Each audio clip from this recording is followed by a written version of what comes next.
ایک ہندو مورخ اپنی کتاب کے اندر لکھتا ہے کہ 1857 کی لڑائی کے اندر صرف مشرقی مغربی یوپی کے تقریباً 5 لاکھ مسلمانوں کا انگریزوں نے قتل کر دیا۔ لا تو صحیح کوئی تاریخ تم دکھاؤ تو ہمیں، جس انداز میں ہم نے انگریزوں کے خلاف مقابلہ کیا، جس انداز میں ہمارے اکابر نے انگریزوں کے خلاف میں مقابلہ کیا، جس انداز میں علماء کرام نے انگریزوں کے خلاف لڑا، لا تو کوئی صحیح تاریخ ہمارے سامنے پیش کرو۔ حضرت شیخ الہند جناب حسین احمد مدنی، جناب الکلام آزاد۔ عزیزان گرامی، یہ 4 بڑی لڑائیاں ہندوستان کے لیے ہمارے علماء کرام نے لڑی۔ اس کے بعد مشترکہ لڑائی لڑی گئی، گاندھی جی بھی ساتھ آئے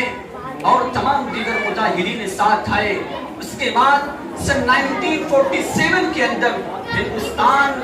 انگریزوں کی غلامی سے آزاد ہوا۔ میرے محترم بزرگوں اور دوستوں، اتنی قربانیوں کے باوجود بھی آج ہمارے اوپر یہ الزام لگایا جاتا ہے کہ ہم نے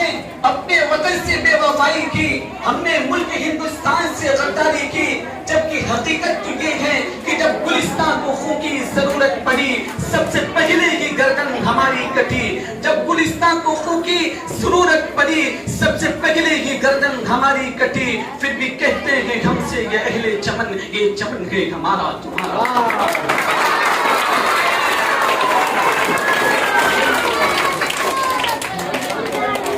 عزیزان گرامی،